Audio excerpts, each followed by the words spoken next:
छूटा जीतो कैला रंगदारी रे घर चढ़ के मारबो बरियारी रे छूटा जीतो कैला रंगदारी रे घर चढ़ के मारबो बरियारी रे तोरा बाप के न तोरा दादा के चिन्हबो बेटा सब गोली मारबो ताएगो गिनबो तोरा बाप के न तोरा दादा के चिन्हबो बेटा सब गोली मारबो ताएगो गिनबो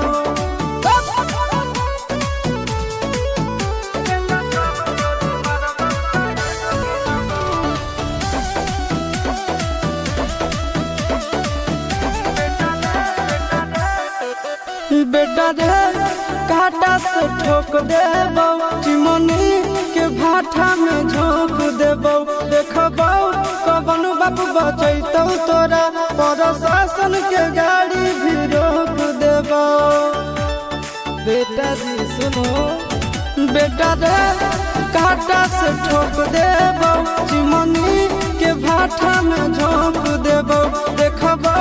कवन बाप बचैतौ तोरा प्रशासन के गाड़ी भी रोक देबो तोरा जैसन के हम खड़े खड़े गिनबो बेटा सब गोली मारबो ताएगो गिनबो तोरा बाप के न तोरा दादा के चिन्हबो बेटा सब गोली मारबो ताएगो गिनबो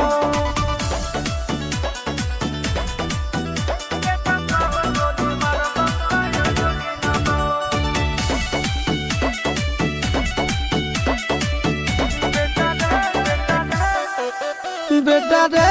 दौड़ा के बाजार में मारबो गोली तोर कपार में रंगदारी जे करम भी बिहार में गड़ देबो गंगा जी किनार में इतना मार पड़तो ना बेटा बेटा रे दौड़ा के बाजार में मारबो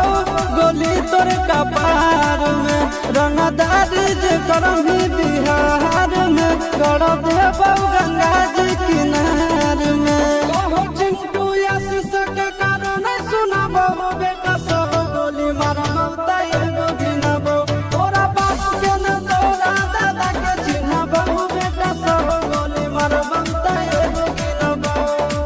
मारत मारत पिछुआरा लाल कर दे बेटा ध्यान से बाप इधर है।